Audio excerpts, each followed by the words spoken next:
Welcome, everybody, yet another episode of the Wrestling vs. the World podcast. Oh, if y'all enjoying your day, awesome. If not, whatever. You know, things are getting a little weird when I start shooting these impromptu episodes like I did with the Jeff Hardy thing from last week. I want to avoid the whole Vince McMahon scandal because this is something that I cannot believe they're really going back to, and it's got me conflicted with my message of what I freaking said about Roman Reigns being WWE Universal Champion. But we found out within the last week and a half, that after Roman Reigns retained the WWE Universal Championship, Undisputed Championship, whatever they call it, against Matt Riddle, the hippie boy, they decided, hey, SummerSlam, we're going to have Brock Roman in a last man standing match. The only positive thing I'll say about that is it's something different between these two. But for me, I am completely numb to the idea of another Brock Roman match. I know these two haven't faced off against each other a lot compared to like Chavo Rey or Cena Orton in WWE history. But it's gotten to the point, at least to me, where it's been happening so frequently that I just don't care. Like, over here on my computer, I've got a list of every match these two have had against each other on television. And excluding the Royal Rumble matches, because that makes up like 3 matches there, these two have had matches against each other, whether it be one-on-one or multi-man matches, like I said, not including the Royal Rumble matches, 8 times so far since WrestleMania 31. And it's like some of these matches were a bit more intriguing than others. In fact, let's go through these matches quick a moment before we get to this. WrestleMania 31, match exceeded expectations, even though it was the start of the whole Suplex City meme, even though Brock was doing that at SummerSlam by destroying Cena, but he said the whole phrase, Suplex City, bitch, that's when that whole phrase took off. And Seth cashed in, greatest Money in the Bank contract cash in ever, the heist of the century medal. And Seth ran out with the championship. Fast forward a bit to Fastlane 2016, Roman wins a triple threat against Brock and Dean Ambrose to get the title shot against Triple H at WrestleMania 32. You go to SummerSlam 2017. Brock retains the Universal Championship in a fatal 4-way against Braun, Roman, and Samoa Joe. Then you get to the territory that we're starting to creep into. WrestleMania 34, the match nobody wanted to see, Brock retained the championship against Roman. If it were me, at least with the build, I would have at least added one thing for intrigue, and that's reminding the fans that these two were the only two to ever defeat The Undertaker at WrestleMania. To ever be like, hey, these two are the biggest stars, so at least some kind of added note in there. To be like, hey, fans, remember, these two accomplished something that no other men were able to do outside these two. But people just did not care, and the match was a letdown. A few weeks later, Greatest Royal Rumble, they botched the finish where Brock retained the title against Roman Reigns in the steel cage match where Roman speared Brock through the cage wall there. But technically, Roman's feet hit the floor first, and the whole rule is whoever's feet hit the floor first wins.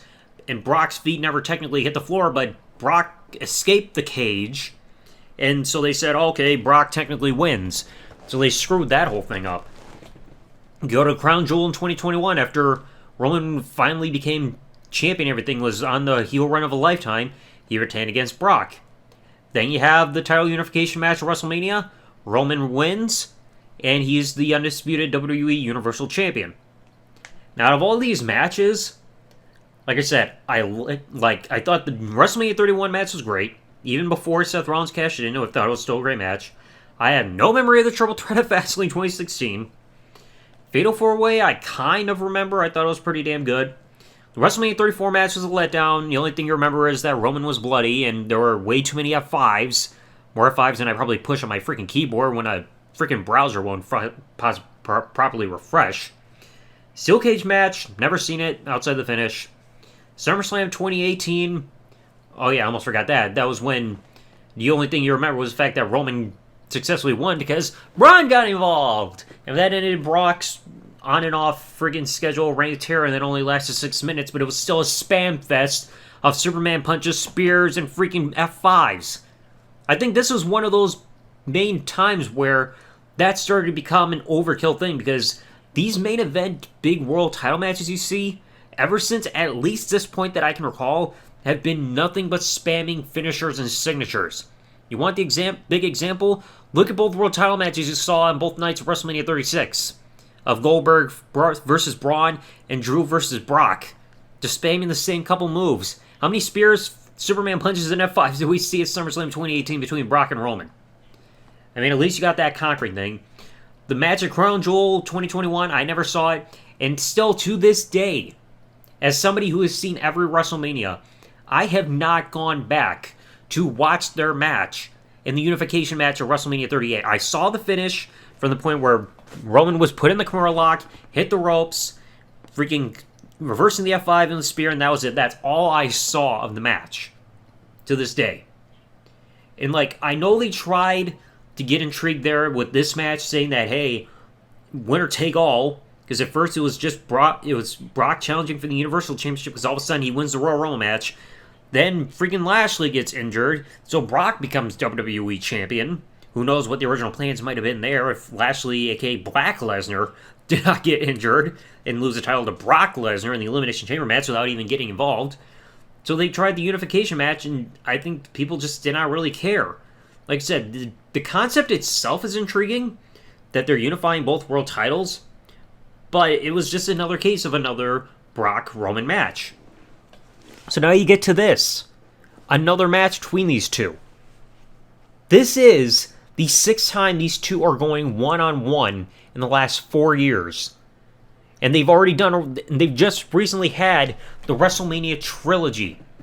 The only other freaking one-on-one feud that ever had a WrestleMania trilogy was Rock and Austin. Rock Cena did not have a trilogy. Yokozuna Bret Hart did not have a trilogy. Shawn Undertaker did not have a trilogy. Oh, wait.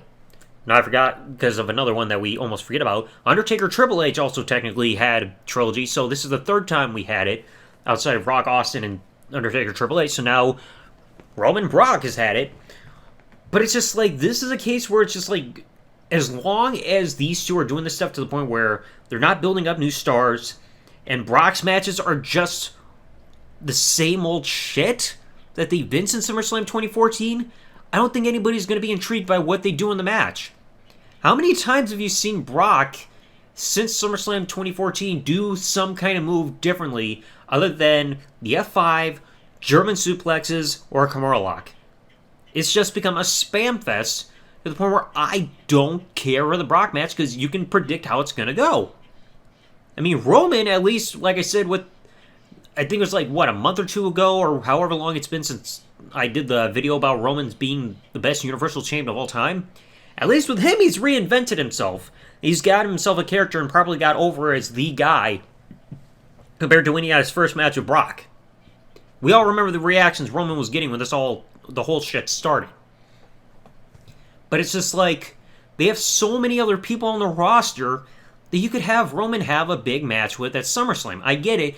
It's the 3rd longest running annual pay-per-view of all time behind Survivor Series and WrestleMania.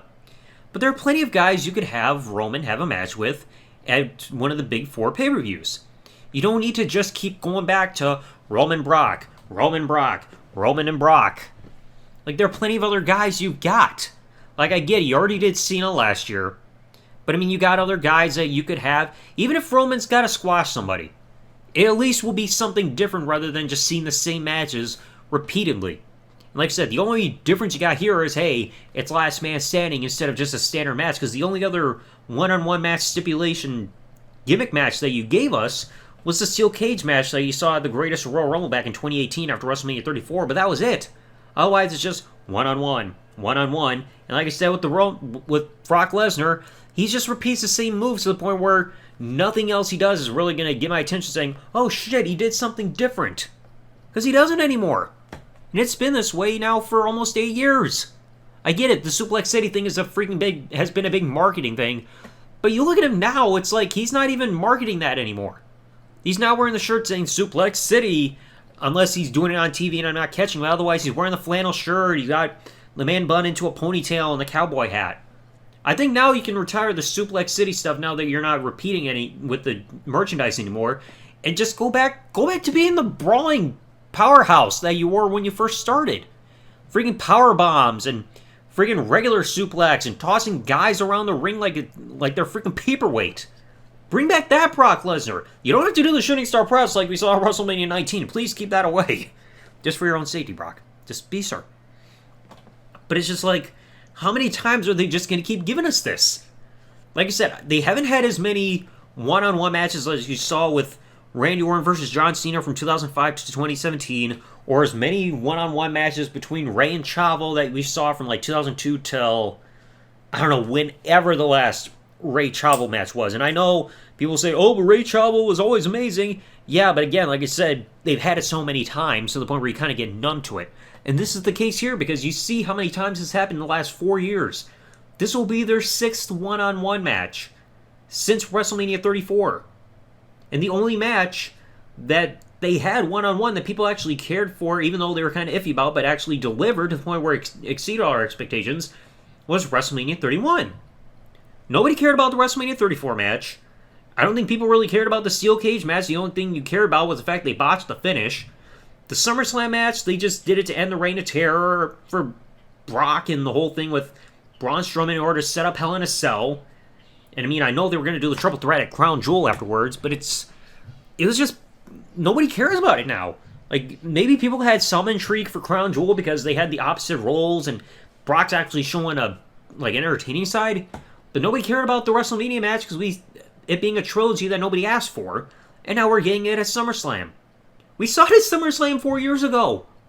So now now I just realized it's going to be the second time we see these two one-on-one at a SummerSlam.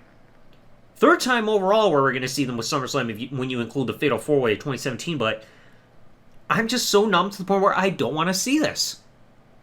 The match can happen. I'm not going to be boycott saying, oh, I'm not watching the show, but it's like, if I watch the match, I'm just not going to feel the need to get invested.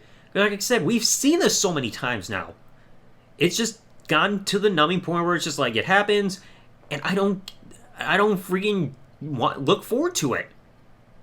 I just don't freaking see why WWE is doing this again. I get it. You also got other guys that are injured. You got Cody Rhodes, who's got the pec injury.